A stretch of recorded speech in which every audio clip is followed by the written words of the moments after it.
Bem, vamos dando continuidade. Na aula anterior você viu os fundamentos com relação à captura de movimento, bem como aí a disponibilização da biblioteca nossa de captura de movimento para você usar livremente, junto aí com o seu software Max ou Maya, tá ok? Vamos estar dando continuidade, vendo como é que funciona a parte de programação, tanto de JavaScript quanto de C Sharp, tá? Então, ó, primeiro em relação aos ambientes, vamos primeiro dar um pulinho aqui na pasta script, play health. Então você já deve imaginar aqui com relação à parte de energia.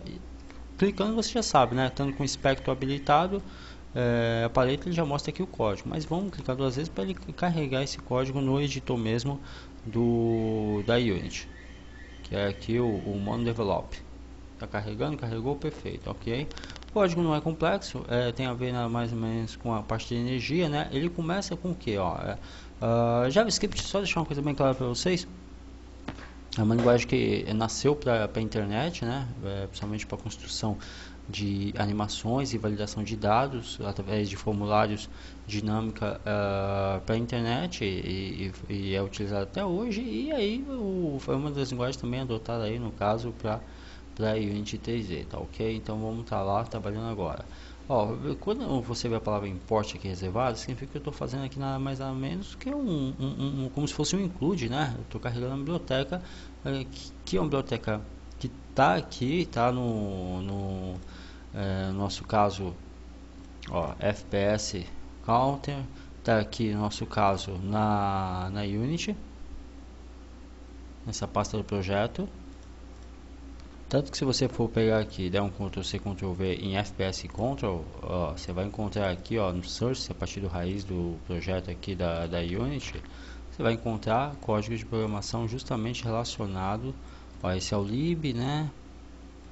Esse é o Ctrl lib, você vai encontrar, ó, FPS Control, você vai encontrar código de programação justamente relacionado à invocação dessa biblioteca, fazendo jus a isso, tá ok? Bem, continuando, tá? Vamos aqui, e aí ele faz a invocação fps control, ponto e vírgula, ó, importando, né, import legion.ontology, declaração de variáveis, colocar underline não tem problema, tá? Underline não é interpretado como um caractere especial, ele tá, a partir do fim da linha de instrução ele está declarando do tipo booleano, ou seja, operador lógico, né, sim ou não, verdadeiro ou falso, 0 ou 1, duas variáveis, uma referente ao carregamento do level e outra é referente à colisão de dano, se houve colisão de dano ou não, ok? 7.0 é o limite, está declarando aqui do tipo float, né, ou seja, com ponto decimal, e do tipo float, mais declarado como um número inteiro, está aqui o máximo de energia, o max health. Esse aqui podia ser até do tipo inteiro, a tipagem, tá? Ou seja, sem ponto decimal. E está atribuindo a variável max health. O padrão, né? O padrão do dano está sendo colocado como 1, que aqui se você vai aumentando, vai, obviamente, se você coloca, por exemplo, 50, 2 golpes, 2 tiros do golpe que você toma, você já morre. Então aqui você está sendo colocado como 1.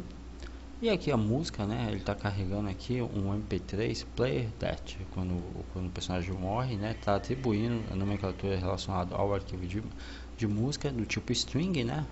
Porque é por causa da nomenclatura, invocação, a variável music, né? Death music. E aqui eu tenho uma declaração with play state test. Aqui vai ser uma variável que vai estar armazenando no display em tela, justamente relacionado ao que é o estado do player, né? Se tá, energia e tudo mais, ok?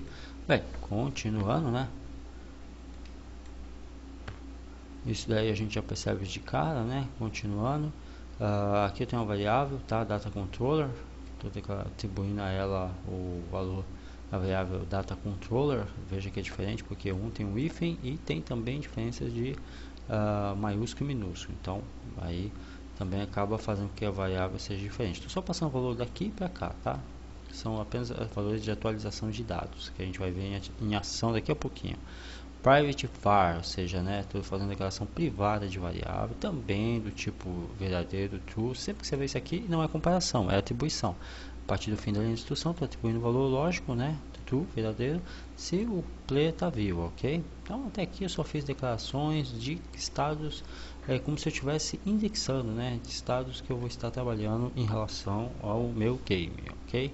Function start, ou seja, rotina inicial, logo de cara, estou atribuindo o máximo de energia, que é 100, a max data controller. Olha só, lembra do data controller? Então, data controller ele é uma variável, na verdade ele está fazendo aqui um papel de matriz, né?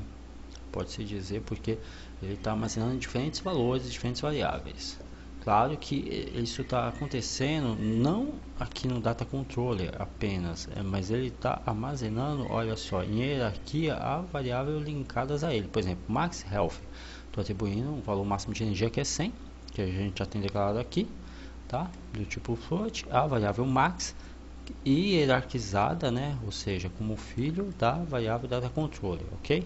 É como se estivesse carregando dados de formulário. Você que já talvez esteja aí familiarizado com o JS, tá? JavaScript. E aí eu estou pegando mais nada menos, olha só que interessante, o valor dessa variável, que no caso é a princípio é 100, e estou atribuindo ao valor corrente, tá? Ou seja, o valor atual. E estou atribuindo true verdadeiro como inicializável, ok? Essa variável data controller. Bem, feito isso, vou aqui na rotina onCollider enter. Ou com Lesion Enter, é uma rotina mesmo, tá? Que eu estou passando aqui um argumento de detecção, que é o collision, tá? E aqui um argumento, na realidade um argumento que vai estar recebendo valores, que é o collision também, mas veja que um é diferente do outro. Por quê?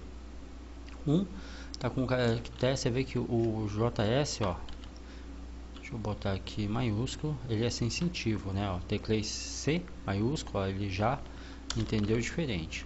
Eu particularmente, eu vou ser bem sério com vocês, eu acho interessante colocar nomenclatura diferente, tá? Para não fazer confusão. Mas aqui o que acontece? No editor deixa claro que o porquê que começa com letra maiúscula é uma palavra reservada de detecção de colisão, é um argumento que está sendo passado aqui para a rotina. A outra palavra aqui no caso é uma palavra variável, não é reservada, criada por nós, que vai estar justamente armazenando se há ou não colisão. Havendo, ele vai causar dano, obviamente, ok? Que a gente vai ver aqui, ó, a partir do fim da instrução, magnitude, ó, magnitude, relative velocity, ou seja, velocidade relativa, ponto collision, na realidade que eu estou tudo endereçando, ou seja, a magnitude da velocidade relativa da colisão, estou atribuindo do tipagem, do tipo float, o valor aí real, na variável damage, a variável dano, ok? Então aí vai ser armazenado o tamanho do dano mesmo no caso. E aí ele vai fazer uma validação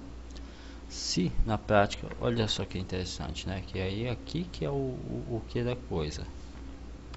If take collide damage e, ou seja, eu vou verificar se há dano de colisão e também se esse dano de colisão é maior do que o limite, ok? Então, se for, e aí é importante, a primeira houve dano de colisão, e se esse dano é maior do que o limite, ou seja, tecnicamente o personagem está morto, né? Aí ó, ele vai declarar aqui uma variável damage source. Na verdade você sempre lê, né, programação você lê da direita para a esquerda, né, e não da esquerda para a direita. Então, a fim da linha de instrução, damage source é uma rotina, no damage source é uma rotina nova que é o dano, a seleção de dano. Estou atribuindo, tá, a variável damage source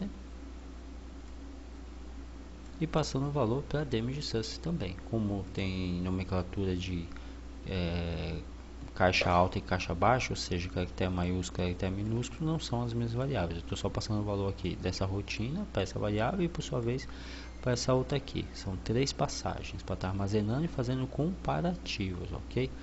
Ó, a partir do fim da instrução, ó, collide threshold, subtraindo o dano menos o limite, justamente para poder assim, por exemplo, imagina que o limite, sei lá, seja o limite para ocorrer dano, sei lá, seja 100 menos o dano, digamos que o dano foi de 1, então até 99 eu ainda posso continuar jogando, ok? E estou atribuindo a damage amount, ou seja, o total de dano, a variável de damage source, ok? Só isso mesmo, perfeito? Aí continuando aqui, a partir do final da instrução, ó, position, transform, né? Collision, posição, né? No caso, seja com base nos valores x, y, z, de colisão. Estou atribuindo a from position, a posicionamento da onde houve a colisão mesmo. Só a questão de atualização. Da mesma forma eu procedo aqui também a aplicação, né? E aqui, ó, game object, ou seja, objeto de colisão, estou atribuindo também a variável damage source, só atualizando a questão de posicionamento.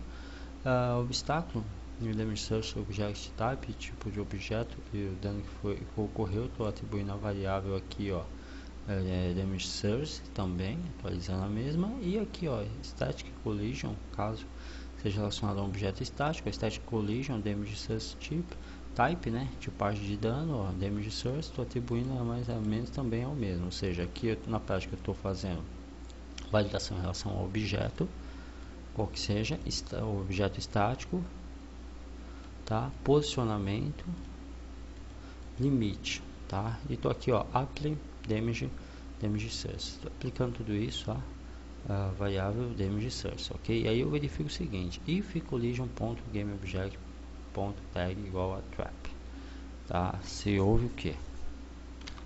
Trap é armadilha, né? If collision, né? GameObject.tag, duplo sinal de igual, independente da linguagem de programação, é sempre comparativo, tá? Então estou verificando aqui se houve colisão com armadilha, ok?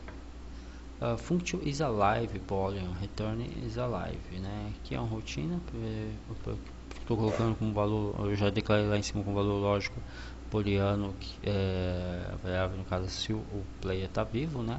Ele vai retornar com o valor de vivo, ele só executa aqui a rotina mesmo, só para poder estar atribuindo o valor de vivo à variável, tá? Só isso mesmo. Function apply damage, ok? Função de aplicação de dano, ok? Damage source, perfeito. Estou declarando as seguintes variáveis. Ó, left forward e hit dir e hurt quad justamente são variáveis de validação de colisão, tá, ok? Em cima do elemento. Então, aqui é frontal, perfeito. Aqui é nível de posicionamento, que ele vai estar subtendo o posicionamento do teu pé em relação ao elemento, ao objeto. E aqui, ó, frontal e lateral em relação à posição x, y, z, e atribuindo essas variáveis left e forward, tá, ok? Da mesma forma eu estou aqui também, ó, hit dir, tá? Declarando esses dois argumentos para justamente validação de colisão, atribuição na realidade, para poder depois validar, tá? Tanto frontal aqui quanto lateral. Então ele está fazendo uma validação prática aí, frontal e lateral, para ver se a colisão e atribuindo as variáveis. E aí sim, agora aqui, olha só, a partir de uma distância mediana, ó, ele joga aqui um cálculo matemático, if math.dot.abs, tá? Então é uma rotina. Side distance, ele verifica se a distância é menor do que 0.1, então tem que ser para poder ele estar executando, e se a distância frontal também é menor do que 0, aí se for, ele vai estar atribuindo esses valores para que a colisão seja computada, ok? Agora se for maior do que 0, ele vai chegar aqui, ó, e no caso aqui é legal porque o que acontece, se for maior do que 0, ele vai pegar o hurt quadrant, ou seja, o quadrante, né, de trás, e o frontal, o quadrante de trás, né, se for menor do que 0, ou frontal, ok? Se não for menor do que 0, essa é a distância frontal. Então isso aqui é legal. O que acontece aqui na prática é o seguinte: ele está verificando se houve colisão, né, frontal relacionada ao personagem, e está atribuindo aqui o back, né, o back hurt quadrant, né, está atribuindo a questão de trás do elemento do personagem, caso tenha havido uma colisão, ok? Ou então ele vai entender que frontalmente ele vai atribuir a parte frontal ao personagem. Na prática ele só verifica aqui se há colisão ou não frontal, ok? E aí ele verifica também se a distância é maior ou igual a 0, tá, ok? Justamente relacionados ao que? A lateral esquerda ou direita, tá, ok? Function take damage, né? Rotina aqui para poder justamente, olha só, tá atribuindo, tá decrementando, ó, damage amount ponto damage source, tá atribuindo e decrementando em relação ao que é ao seu total, né, de energia. Então se você tem 100 e houve um dano, né, um damage, ele vai subtrair -1 e por aí vai, tá, ok? E aqui por fim ele verifica o que? Se você está vivo, né? Se o dado controle ponto corrente, ou seja, se a energia atual, no caso que começa com 100, for menor ou igual a zero, e se você estiver vivo, então eu vou jogar o estado de estar vivo como falso. Olha só, mudei o tipo booleano dessa variável, que era como true, como falso, e aí sim o player vai estar vivo, vai estar falecido, morto, óbito, né? Aí ele verifica play state test. Se for diferente de null, ok, se for diferente de null, ele vai atribuir true para active game object play state test, para poder justamente dar o display em relação de que você houve óbito, né? Message control, broadcast, fade in, no efeito, dead music, vai estar rodando a rotina da música, né? Através dessa rotina aqui, isso aqui é uma função, né? O broadcast, que vai dar o fade in da música. Então a música vai vir do som alto e vai abaixando, ok? E player die, vai dar mensagem aqui na tela, ó, player die, player faleceu, tá, ok? Então basicamente essa rotina é isso que ele faz, aqui finaliza a rotina aqui e aqui, né? Então esse código em JavaScript ele faz na prática, ele carrega, indexa a energia, o nível de energia e variáveis de atribuição de colisão relacionadas ao teu player e faz a validação se o teu player está vivo ou não, e vai subtraindo conforme a colisão. Ele também faz a detectação de colisão, conforme vai havendo a colisão ele vai subtraindo um a um, e aí é claro que chega uma hora que vai ser verificado que o teu player, o dano que ele já tem, já está abaixo de zero ou zero, e aí vai ser oficialmente dado o famoso vulgo game over, tá ok? Então basicamente é isso, esse código aqui, a gente vai estar continuando na próxima aula. Dúvida, entre em contato comigo, tá ok?